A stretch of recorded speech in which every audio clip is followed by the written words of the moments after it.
Let the words of my mouth and the meditation of my heart be acceptable in your sight, O Lord, my strength and my Redeemer. Amen.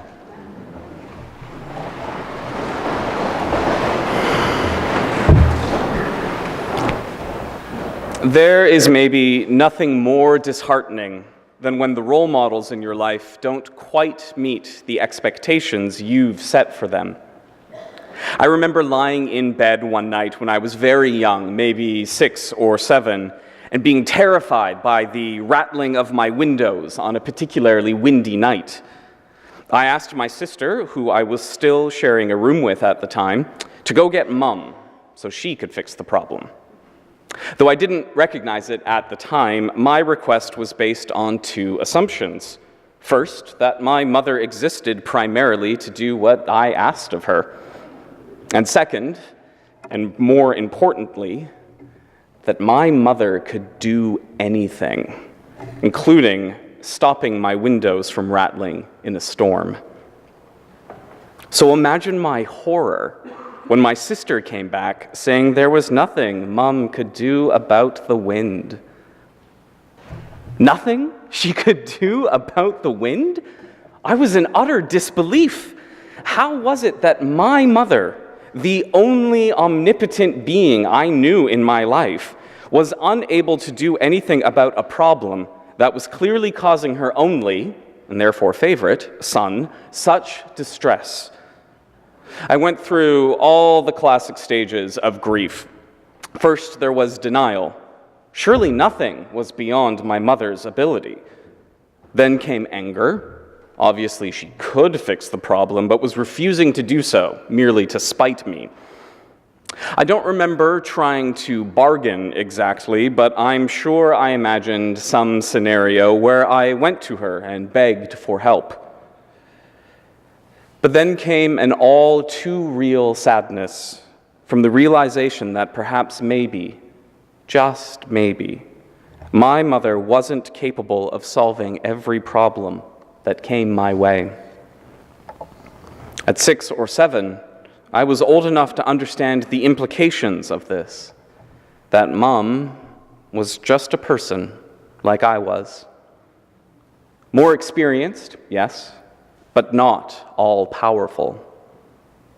And though I didn't know it at the time, this would be the first of many moments in my life where my relationship with my mom took on a new dimension, ultimately bringing us closer together. As we read in our gospel for this Sunday, Peter, too, is dealing with the realization that his role model won't always meet his expectations. And no doubt Peter was experiencing something very similar to my childhood disappointment. After all, up to this point in Mark's gospel, Jesus has healed diseased, disabled, and troubled people. He's fed thousands from a few scraps of food, walked on water, stood up to the criticism of religious leaders, and reached out to the Gentiles. To his new disciples, Jesus is, for all intents and purposes, proving that he is the promised figure they've been waiting for, a Messiah of kingship and might and victory, able to overcome the oppressive forces of the world. Because of this, it's no surprise that, just a few verses before today's reading starts, in response to Jesus' question, "Who do people say I am?" Peter is able to proudly declare, "You are the Messiah." Peter, as far as he's concerned, has got Jesus all figured out. This is a brave leader, a strong Messiah, who's ready and willing to take on the powers that be and come out the other end triumphant and exalted. And that's where things begin to go wrong for Peter. Because immediately after Peter declares Jesus to be the Messiah, Jesus turns the tables and explains just what his messiahship means. The Son of Man must undergo great suffering and be rejected by the elders, the chief priests, and the scribes, and be killed, and on the third day rise again. Whew. Jesus' words must have come as a punch to the gut, because Peter simply cannot comprehend a Messiah who dies. Now, I get that my mum being unable to stop my windows from rattling isn't exactly on par with Jesus' prediction of his own death. But 6-year-old me and adult Peter probably had a similar response. That sensation of a rug being swept out from underneath you or slipping on a patch of ice. Feeling the world fly around you, not being sure of which way is up, and then hitting the ground with a thud, and the hard realization that things aren't what you assumed them to be. If you're anything like me, you might spend some time down on the ground, trying to assess what just happened, to figure out what parts of you are injured, and how best to pick yourself up and start moving again. But not Peter.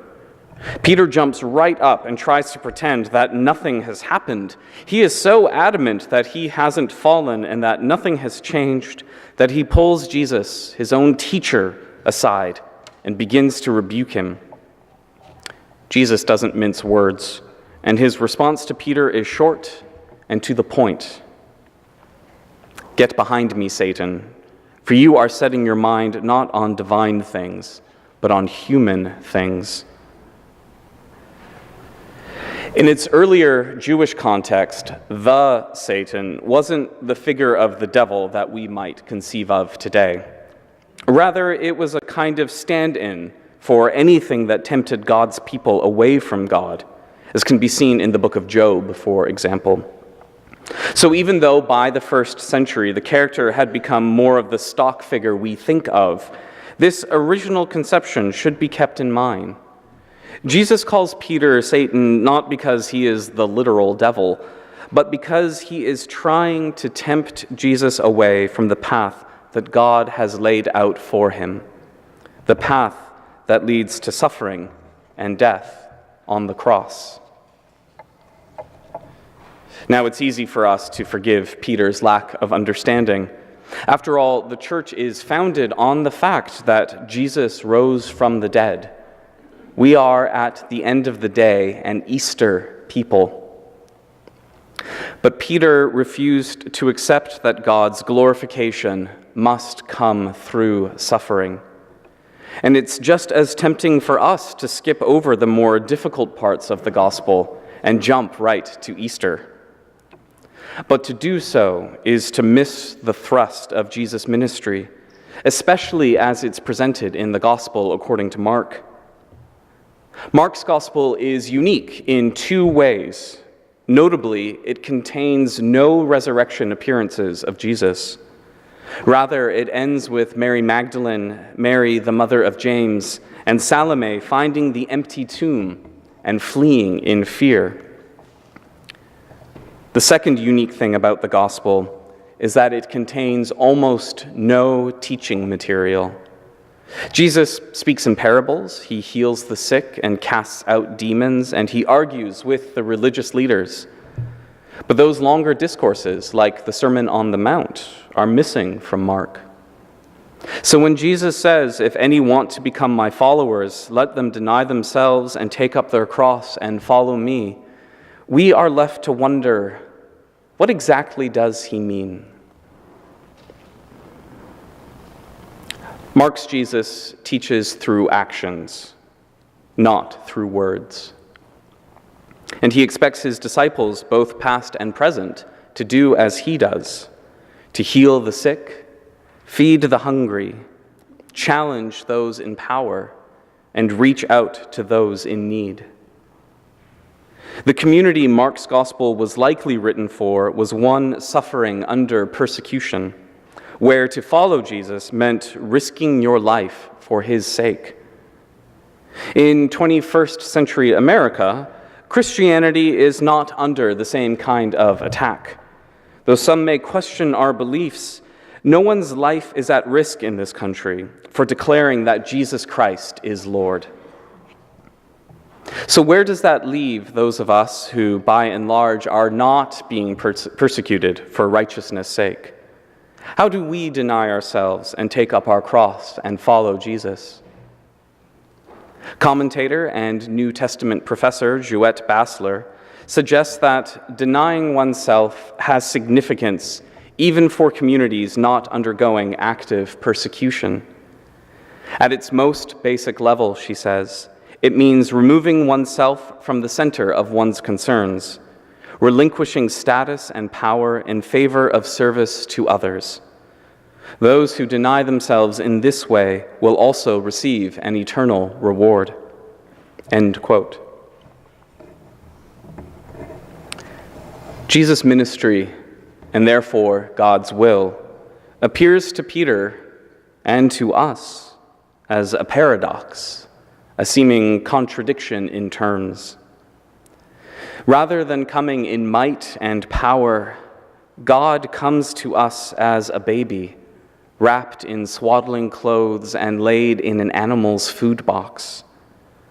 God in Jesus calls followers from the working class, laborers and fishermen, and tells them that the good news is to take up their cross and follow him. And before we can get to the glory of Easter, and make no mistake, that is where we're headed, our discipleship requires us to follow Jesus to the cross first, to deny ourselves and put the needs of others before our own.